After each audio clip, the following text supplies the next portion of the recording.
Good evening and welcome to Tucker Carlson Tonight. Over the weekend, Americans gathered around the country in churches and synagogues to pray for the 11 innocent people who were murdered in Pittsburgh on Saturday. They bowed their heads. They asked God for healing. They thought hard about how to bring the country together, how to improve themselves, how to be kinder to the people around them. That's the America that you grew up in, a decent place full of decent people trying to do the right thing. But there's another America, too. It's the America of cable news and social media, of CNN and Twitter. In that America, political operatives rush to the scene of human tragedy, hoping to leverage it for political gain. They make snap judgments on the basis of incomplete evidence in order to implicate their political opponents in crimes they did not commit. They use fear and rage to accomplish what reasoned argument could never accomplish. They commit moral blackmail. Typically, their aim is gun control. A crazy person committed an evil act, therefore you must be disarmed. But this time, that's not their goal. This time, their goal is more comprehensive than that. They want to take charge of what you are allowed to say and think. How are they trying to do that? By blaming you and your opinions for the crime. Watch. This man the flames of his hatred were fanned by a president who kept talking about this caravan of refugees as if they were terrorists or as if they were coming to commit atrocious crimes in our country, which they're not. So did you catch the message there? It wasn't subtle. The murderer was angry about illegal immigration. If you oppose illegal immigration, you are very much like the murderer. Even if you've never killed anyone, your views have inspired others to kill. You are implicated in this atrocity. You are a monster, just like the lunatic in Pittsburgh. You must change your beliefs, otherwise you will be punished. This is how free speech dies, and free thought along with it. The range of acceptable opinion narrows until it mimics a CNN script. Before long, everyone is nodding piously along in unison. There is no disagreement. There is only conformity. Obedient serfs chirping the party line. That's the goal. After a century of defending free speech, the left is now its enemy. Just last week, the Southern Poverty Law Center issued a list of demands for tech companies. Anyone who disagrees with the SPLC, they explained, must be prevented from operating a website or raising money online or organizing events or publicly expressing their opinions. That's an order, says the SPLC. Well, it goes without saying that the Southern Poverty Law Center has no moral standing to make any of those demands. None of the people making demands do. And yet, as always, the least virtuous are invariably the most self-righteous. Watch former DNC Chairman Howard Dean explain that American politics is no longer really about politics, which is to say about competing ideas of what might work and what doesn't work. Instead, politics is a spiritual battle between light and dark, between God and Satan himself. Watch. Has now become a struggle about good versus evil, and the President of the United States is evil. Evil. Now, that is not the language of American civic life. It never has been. That is the language of holy war. Evil. Well, evil people can't be reasoned with. They shouldn't be listened to. They must be crushed and destroyed. Did Howard Dean really mean that?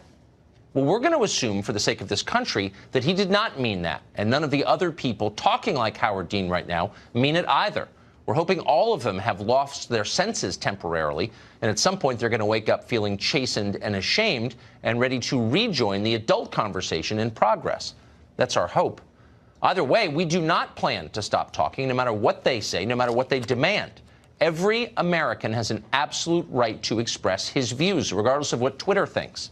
It's our birthright. It's the most important freedom we have. We're not giving it up on this show. On our set, you are always free to say what you believe, even if we disagree with you. Free expression does not cause extremism. It solves extremism. Victor Davis Hanson is a senior fellow at the Hoover Institution, and he joins us tonight.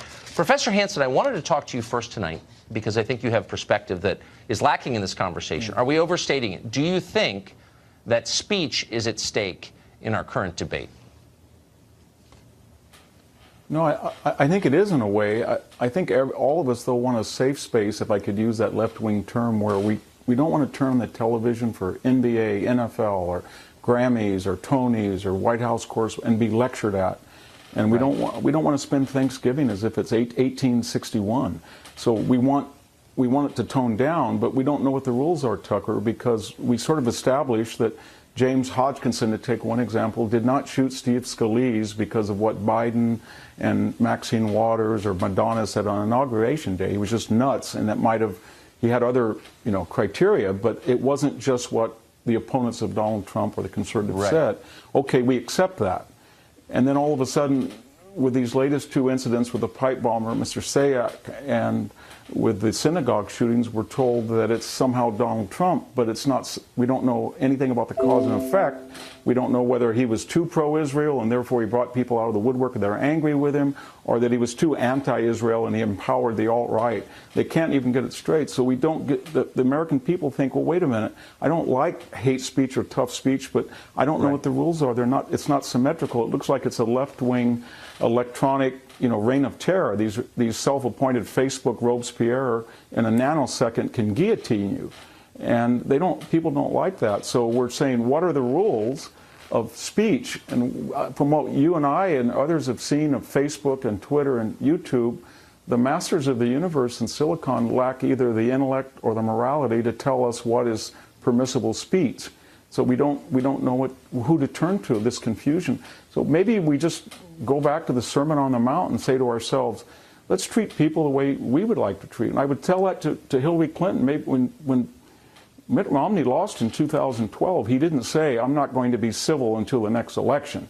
Or when George Bush quite graciously accepted that he was out of office in 2009, he didn't go around the country, as Obama is now, calling the President of the United States an inveterate liar. So I think it's asymmetrical, and people understand that until the adjudicators know. They can't adjudicate us because they don't have the moral high ground. Well, they definitely don't have the moral authority to decide who speaks.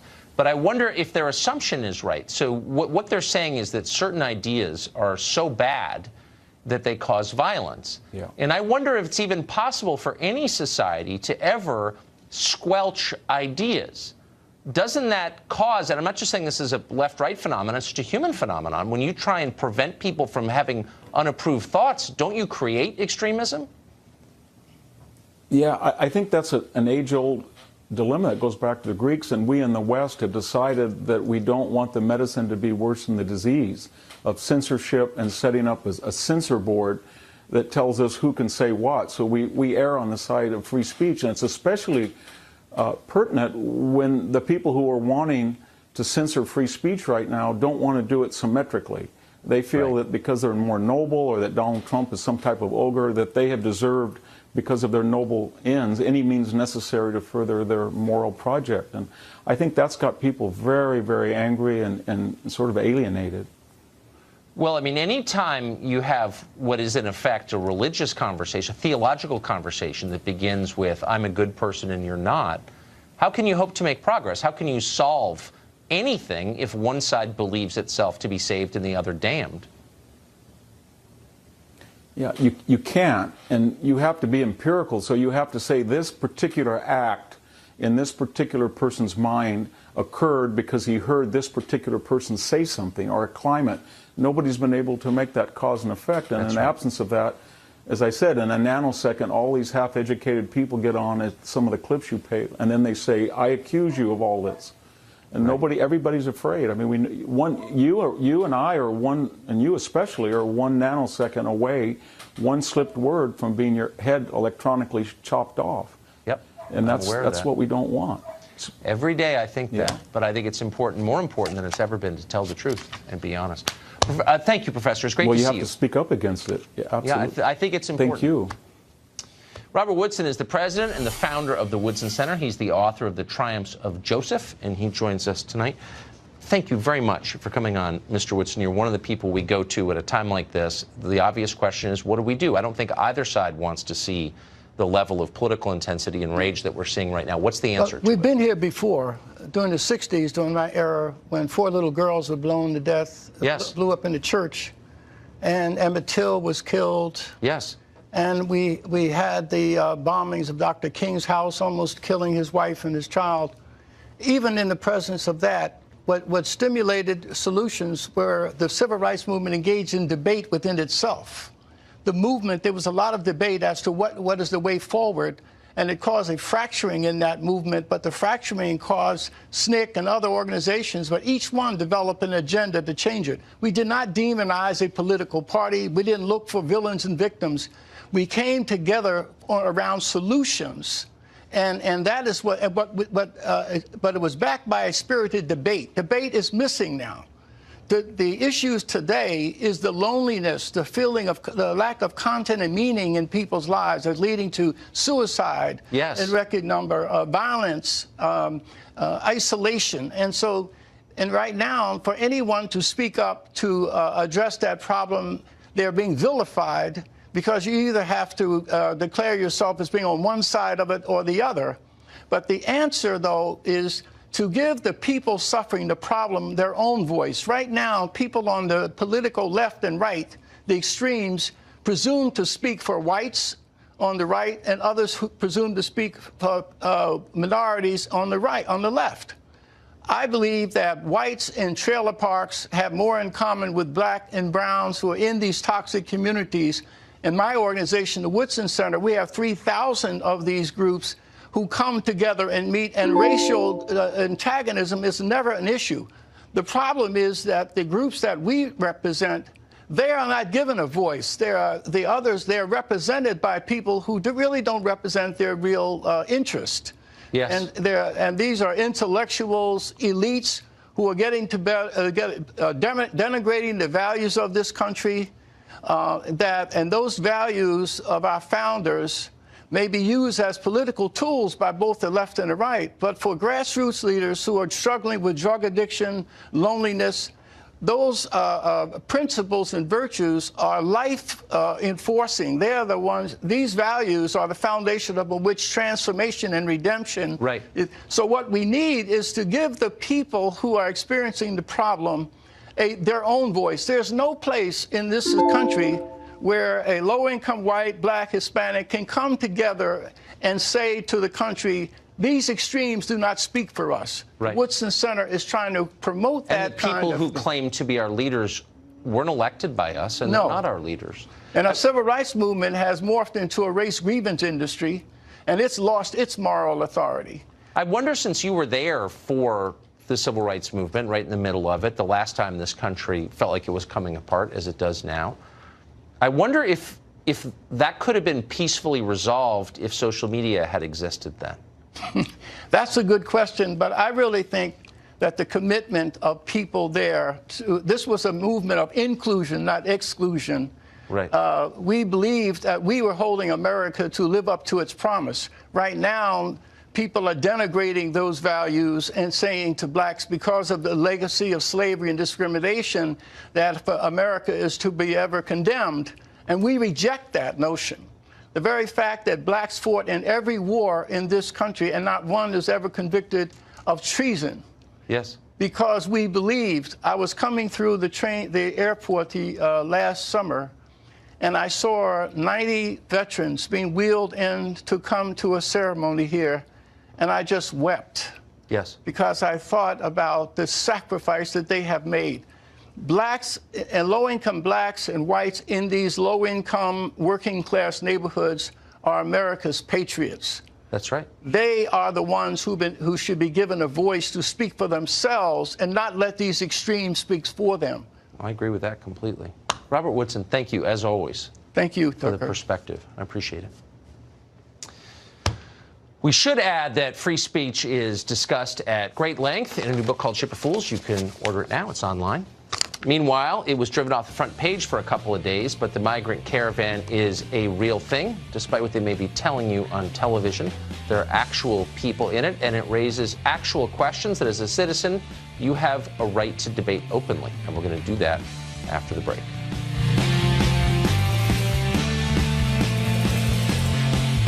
This caravan is not, they're wasting their time. They are not coming What's into the military going to be able to do? Obama and Bush both sent the National Guard. But it had no effect. They're not me. This is I'm sending up the military. This is the military. And they're standing there. And one thing that will happen. No lethal force. When they're captured, we don't let them out. What has been happening, and we're not, as of pretty recently, we're not letting them out. What happens is they would catch and release.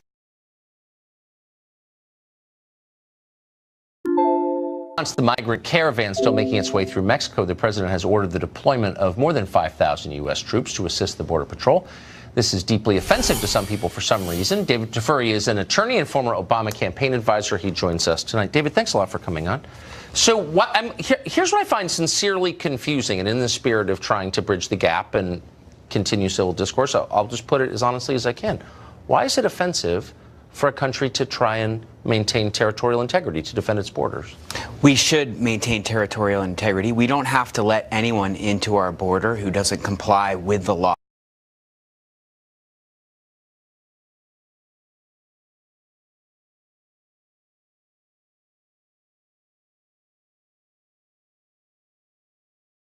For political asylum. They may not deserve. I'm sorry I just want to question your assumption. How do you know that? Has there been a census of this group? Do we know anything about them? We know nothing about them. We don't know their names. We don't know their motives. I mean, isn't that kind of the point? We actually don't know. And I'm not calling them terrorists or saying, I'm not attacking them. I'm just saying we don't know, right? Well, we know they don't have weapons, and we know they're not a foreign army. And some reporters have spent time with them, and we know that some of them are economically depressed persons. Some of them are young children, old people. Sure. These are not people coming to attack us, but they also don't necessarily deserve to come into the U.S.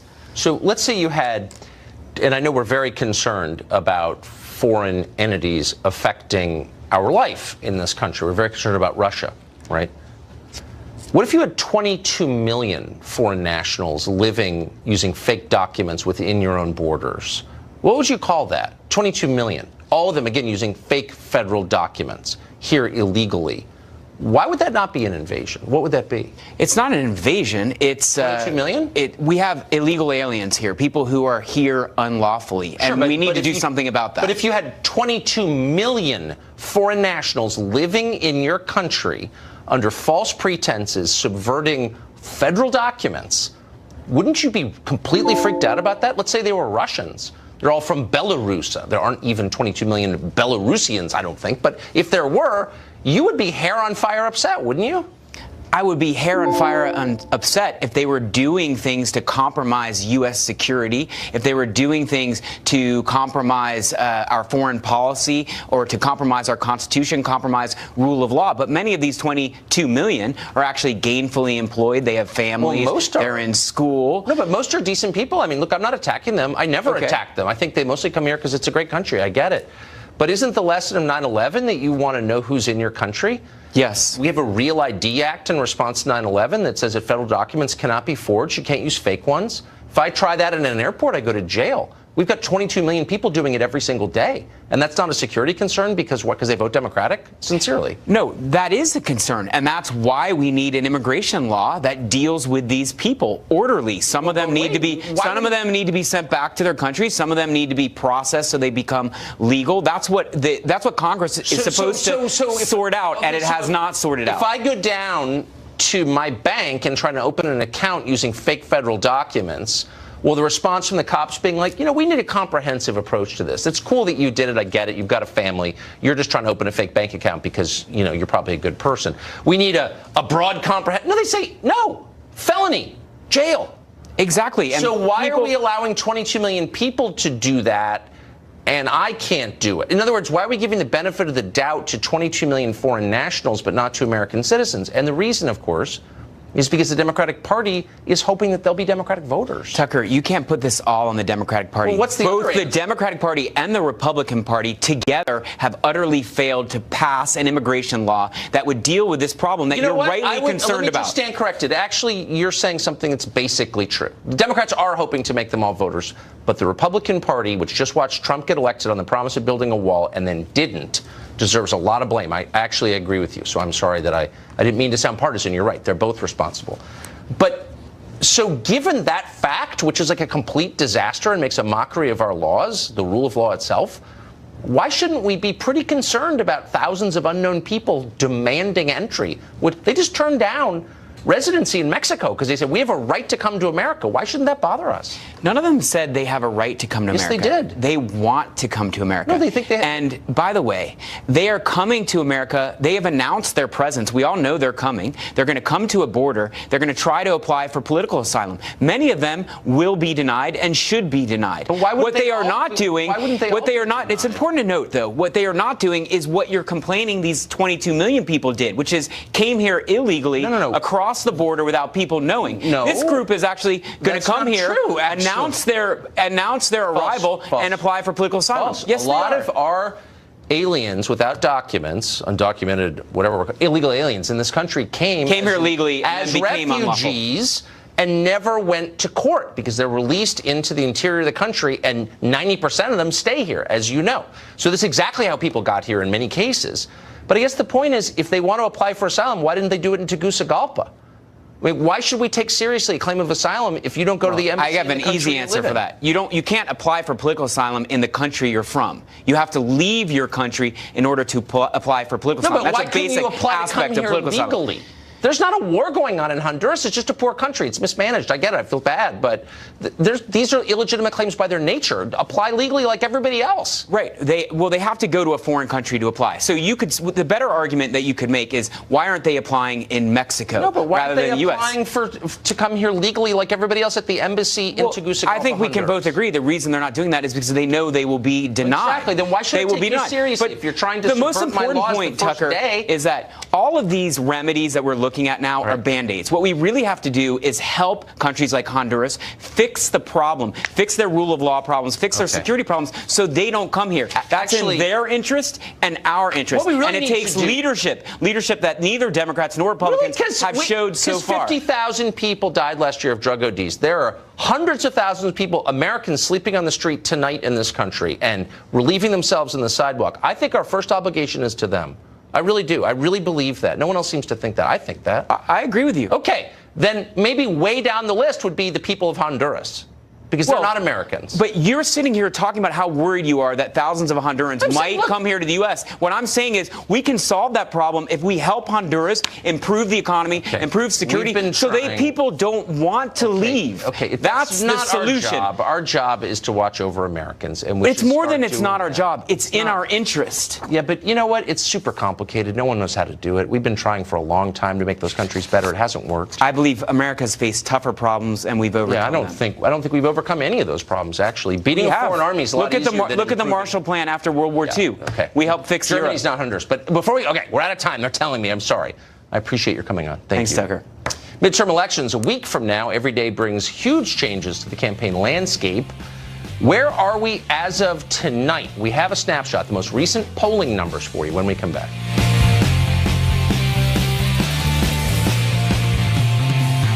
Are you not? San Francisco is a great American city, maybe the prettiest place in the North American continent, but it has an awful lot of problems.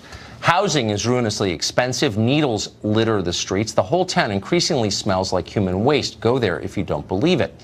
City officials aren't interested in fixing these problems, though. They have a much bigger priority, helping foreign nationals, non-citizens, including illegal aliens, vote in elections.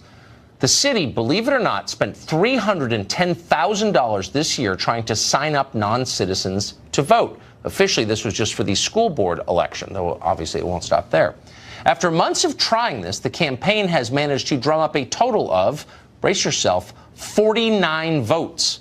In case you can't do the math in your head, that's $6,326 per vote. The tragedy, of course, is this is money that could have gone, should have gone, to clean up the streets, fight drug addiction, or do literally anything to help the many Americans suffering literally on the streets of San Francisco. But of course, helping Americans is exactly why San Francisco would not do that, because they don't care.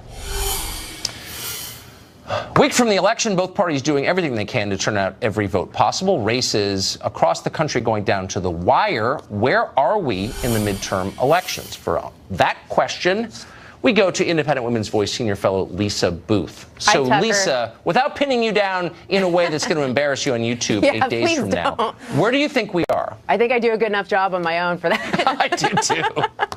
Well, look, I think with the House, remember we had gone from there's going to be this massive big blue wave to now people don't know if there's going to be a wave. Yeah. It's too close to call. You have Tom Bevan of Real Clear Politics saying that recently that the House is a toss-up right now, too close to call. So I think that's good for Republicans. But when you look at the numbers, Democrats just need to pick up 23 seats in the House to take it back. There are 24 districts that are currently in Republicans' hands that Hillary Clinton won in 2016. And there are enough seats that either lean Democrat or likely Democrat or toss-up races for Democrats to get to that number of 23. So the path is certainly possible. It is plausible for Democrats to take back the House. But I think the fact right now that it is not a foregone conclusion bodes well for Republicans. Structurally, it's tough, as we said from the beginning. There's been an awful lot of retirements, most of them Republican. It's hard. The Senate, where's that as of tonight? Well, I think the Senate, look, right now it looks like Republicans are certainly going to keep the Senate. I think they might even pick up seats. You look at North Dakota, Kevin Cramer has just taken the lead and ran with it. He's been up by double digits in that race against Heidi Heitkamp, so North Dakota is probably definitely going to go Republican.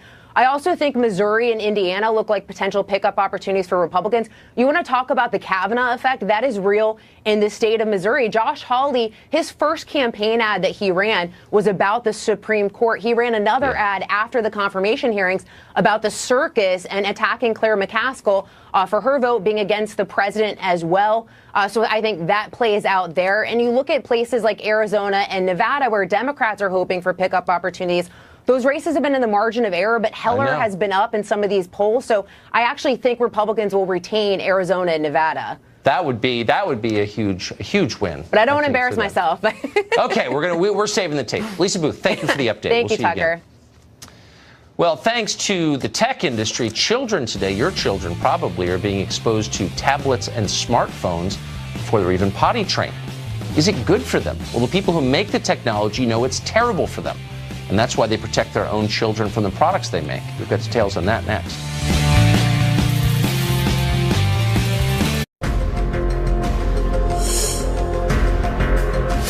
It's almost impossible, in fact, it is impossible for a kid to grow up in America right now without constant exposure to screens. Not only are children addicted to smartphones, but the schools, public schools especially, are filled with laptops, tablets, and online homework. Why? Because Silicon Valley pushed that on our schools. They're profiting from it. You know what they don't want? That garbage in their own kids' schools. According to the New York Times, tech elites are keeping screens out of their children's schools and teaching them to play with real toys instead of digital ones. Why? Because they know screens are poison. They should know they make them. Tom Kirsting is a licensed psychotherapist, author of the book Disconnected, How to Reconnect Our Digitally Distracted Kids. Tom, I know that you remember very well, and maybe some of our viewers will too, it was only 5 or 6 years ago that all the dumb people, the fad adherents, were telling us the most important thing we could do was to put iPads in every school in America and our kids would magically get brilliant. This was a lie pushed by Apple, and they all believed it. What do we now know about that? We now know that that is absolutely false. Something I've been lecturing about for 10 years. I've been going out there, stomping the ground, trying to get parents to really see what's happening, what this stuff is doing to kids' brains, how that is affecting their kids' emotions, why we have so much anxiety and depression, why the suicide rate is through the roof. And now you have the tech execs in Silicon Valley that are actually preventing their own children from using these devices. And when I saw that piece, I was thrilled to hear that, because maybe now, we can educate other parents that aren't as aware as these Silicon Valley tech execs are. But, I mean, Philip Morris executives never gave Marlboros to their own kids. Right, so I guess this shouldn't surprise us. What surprises me is that none of the people selling this garbage to our children, marketing it to them, pushing on them through their schools where they have to obey, are ever held accountable for what they've done. Why is that? It's unbelievable. It's got to be. Must have something to do with behind-the-scenes lobbying and special interests and things of that nature. Now, these tech execs, if you read some articles on it, there's a large amount of students that go to the Waldorf schools out in Silicon Valley, and those schools do not allow any form of electronic devices. It's all paper and pen learning. And I think in one of them, 70% of the students in one of those schools are the sons and daughters of Silicon Valley tech execs. So they know things that the average parent out there doesn't know, and I'm glad we're having this discussion right now.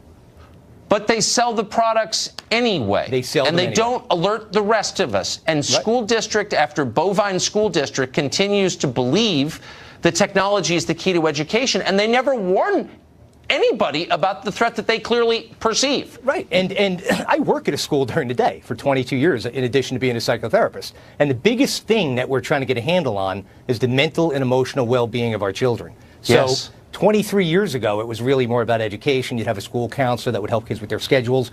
Now it's part mental health and part education under the public school umbrella. How many, since this is your world, how many educators do you run into who really understand the magnitude of the imminence of this threat to kids from technology? The educators that I run into, that I speak with, they know it anecdotally because they see it, firsthand in front of them every day. But what they need to do is read more. Like my book really underscores everything with statistics to back it. We need to get parents out there hearing experts like myself discuss the ramifications, not just mental health, but also the family system.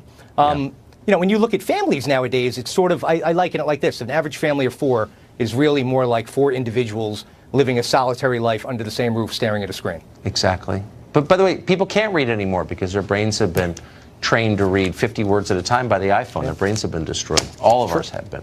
We're going to look back on this moment and say, I can't believe we were so passive in the face of something that was killing us. You better believe Tom, thank you very much. Thank you, Tucker. Well, Hillary Clinton just made an awkward, racially tinged joke. Should we give her the benefit of the doubt? Does anybody get the benefit of the doubt anymore, ever? Mark Stein joins us next to discuss.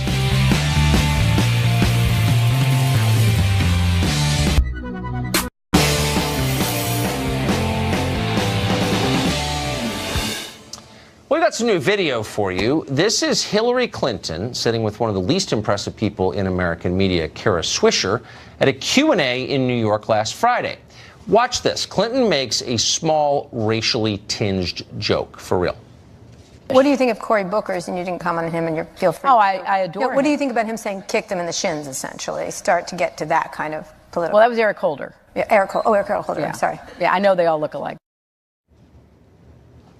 Well, we disagree with Hillary on just about everything, obviously. But in this case, we're willing to give her the benefit of the doubt. She seemed like she was just making a joke. We don't assume that she's exposing some kind of latent racism. We're not here to publicly shame her, not over that anyway. Lots of other things you could shame her over. The question is, though, would Hillary and any of the people who support Hillary extend that same benefit of the doubt, that same courtesy to you?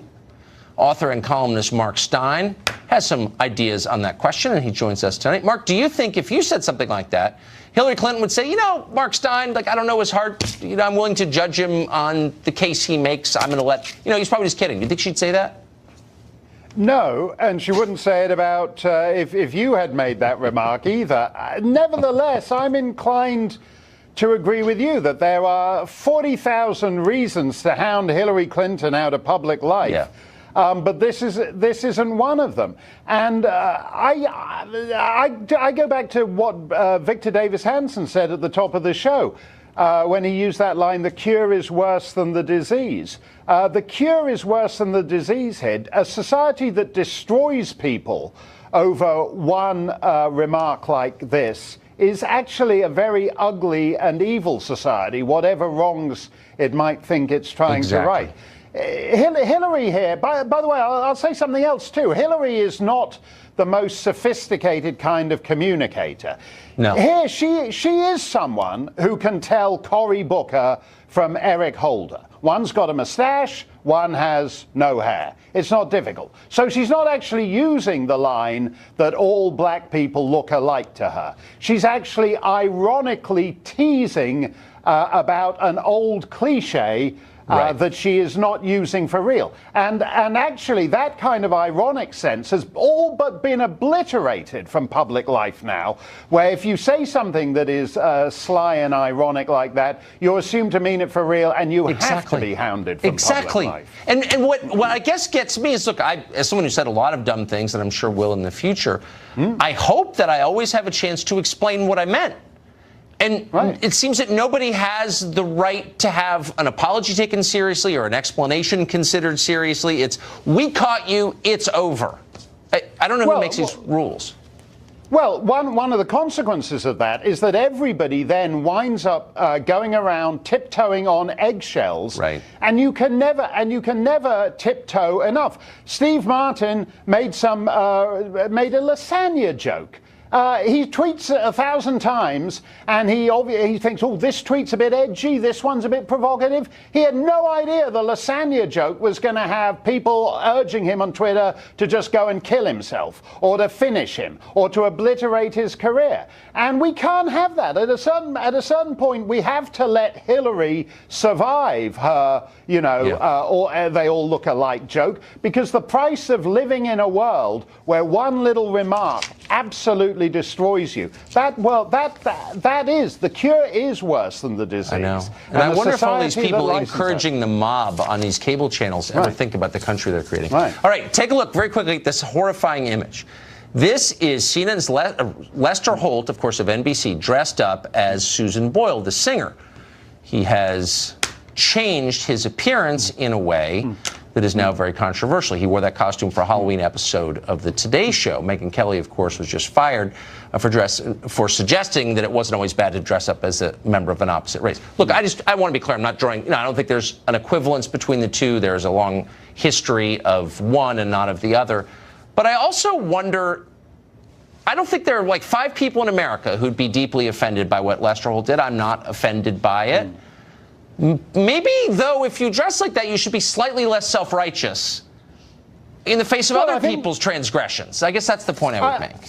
I think there's an element of Susan Boyle-phobia in that white face, which is offensive to, Northern English women of a certain age. But the fact is, again, it's not about anything real. There is no, the minstrel tradition, the blackface tradition in America is dead as a doornail. Bing Crosby, 1942, he wore blackface for an Abraham Lincoln number in Holiday Inn. 10 years later, when he made the film White Christmas, he did a minstrel number in whiteface. Somewhere between 1942 and 1952, an entire tradition no longer became respectable. And again, the cure is worse than the disease. Yeah.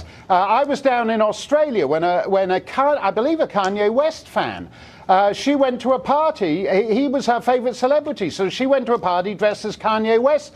She's a nobody. She's 19, 22 years old. She's at the start of her life, and the entire Australian media wanted to destroy her. This is actually evil. I would like Lester Holt to do the news as Susan Boyle for a week. We should all get over this stuff. I know. Let people apologize. If there's no forgiveness, then you can't have a functioning society. Mark, thank you very much, that's as always. Right. That's true. Thanks a lot, Tucker. Well, one of the Mueller investigation's top cooperating witnesses now says he doesn't want to cooperate. He says he was framed. He'd like to get out of the plea deal he made with the government. George Papadopoulos is that man, and he joins us next. Insurance that will... Former Trump campaign foreign policy advisor George Papadopoulos has already pled guilty to a criminal offense. Now he says he may seek to undo a deal he made to cooperate with the Mueller investigation. Papadopoulos says now that he was, quote, framed and the victim of serious misconduct by government investigators. George Papadopoulos joins us tonight. George, thank you very much for coming on. Thanks and I should just note at the outset that despite having your life turned upside down, there's no evidence to this day that you spied for Russia. And so I feel for you in that way. But to get specific here, this saga began for you when you met with this guy, Professor Mifsud, if I'm even pronouncing his name correctly. It seems like we should hear from him. Where is he today, this man? Thanks a lot for hosting me, Tucker. So this is a very important person in this entire investigation. Professor Joseph Mifsud, the man that everyone is looking at in this picture, is allegedly a Russian agent who had information that the Russians possessed Hillary Clinton's emails, which he then passed along to me. Now, new information has come out recently from this man's lawyer, and what his lawyer is telling the world is that this person, Joseph Mifsud, was not working at the behest of Russia when he was encountering and interacting with George Papadopoulos and the Trump campaign. He was under the guidance of the FBI. Now, this information, if it's true, and there's no reason to believe that his lawyer is slandering his client and going against the interests of his own client. If it is indeed true, This information alone upends this entire investigation in my eyes, and the narrative of any Russia conspiracy, Russia collusion. Well, that's for sure. And I wish we had an hour to talk. We don't. We have about 45 seconds. Where is this guy? Why isn't he on Capitol Hill explaining himself? I'm going with, first of all, I did not receive certain exculpatory evidence that if I had that information beforehand, I probably would not have pled guilty. But that's an entire other issue that we can talk about probably at a future time. This person is hiding somewhere in Europe, apparently, according to his lawyer. He's being represented by a top law firm in London that's dealing with his negotiations with the special counsel. And apparently, he's going to be coming out public once this investigation's over. So when I say I was framed, having wrecked our political system, he'll emerge. George, and your life, by the way. I hope you'll come back. It was great to talk to you tonight. That's all tantalizing, and I hope we get to the bottom of it soon. Thank you. Absolutely. We're out of Thank you time. very much. That was a packed hour. We'll be back tomorrow, 8 p.m.